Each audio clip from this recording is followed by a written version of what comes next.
Now, if we take all of these instructions and we start making a list, the list will look like this. So, number 1, gather your ingredients. Number 2 is the preheating. 3, mix the wet ingredients. 4, dry ingredients. 5, add the two together. 6, pour the batter into a cake pan. 7, put the pan into the oven. 8, take the pan out. 9, chuck the cake out of the pan. And 10, let it cool completely and decorate. That's how you bake a cake, yes or no? Probably. Okay, this is really how you bake a cake. You want to bake a cake? This is the easy way. But this is called a what? Instruction set or instructional essay? What do you think this is called? This is set. Why do we call it a set? Because you cannot know what you want. Because does it look like an essay? Because it's a list. No, it's a list. Okay? So when we see a list, we actually call it instruction set or instruction list. Now, we can now take the instruction set and turn it into an instructional essay. How do we do this? We already wrote things down. Like number 1, you do thing number 1. Then for number 2, you do thing number 2. Yes or no? This is an instruction set. So we know this is the first thing that I have to do. You agree? Then what's the second thing? This one. And the third one? Number 3. So when we take these sentences and we put them together into one paragraph, we have to start using what? What do we call these things here? Who remembers? Number. No, I don't say 1, do number 1, 2. It's not number. What do we call it? Introduction. Time words. Remember we talked about time words? First, then, next, after that. We have to start using time words. So who can give me a good time word for number 1? First. Or? Begin. In the beginning.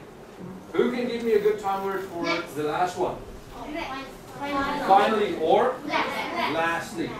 Okay? Who can give me some time words for 2, 3, and 4?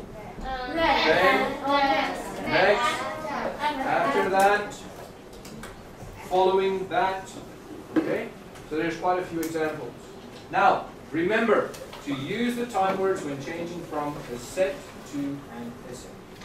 Many people make this mistake. They go, oh, I know this is number 1, this is 2, 3, 4, 5, and forget about this, and they just start copying these sentences into an essay. If you do that, it is wrong, because I don't know which sentence goes first, which one goes second. Okay? You have to tell me, do this thing first, then do that thing, then do the other thing. It's all about the time words. Now, here is an instructional essay. You remember we did the cake? How to bake a cake? Now we're going to do that for an instructional essay. So, first, gather your ingredients. Next, preheat your oven. Then, mix the wet ingredients. As soon as you are done, add the mixture to the wet ingredients. After that, then put the pan into the oven. Shortly thereafter, take the cake from the oven and when cool, invert the pan. Lastly, decorate it.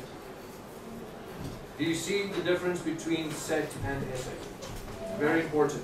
When you get a test, make sure if it's asking you, write a set or write a double check. Now, here you can see are the two differences. Which one do you think is the easiest to use? The set or the essay? Set. The set. The set is much easier to use because if I know I'm at step number 6, I don't have to read through all of this to get back to step number 6. You agree? I can just look at the numbers and, oh, step number 6. So sets make it a lot easier. However, essays do what? They save space. So if you only have a small piece of paper and you have to tell somebody how to do something, think about if you are selling a small toy. You sell that toy, you have to put a little paper in to say, how do you use this toy? Can you put a big list like this in the box? Of course not. You have to use a small paper. So you have one of two choices. Either do this one, very small print. Do you see the letters here are much smaller than here? Yeah. So you can either print it very small, or option 2, write an instructional essay. You understand? Now comes the fun part. Yay!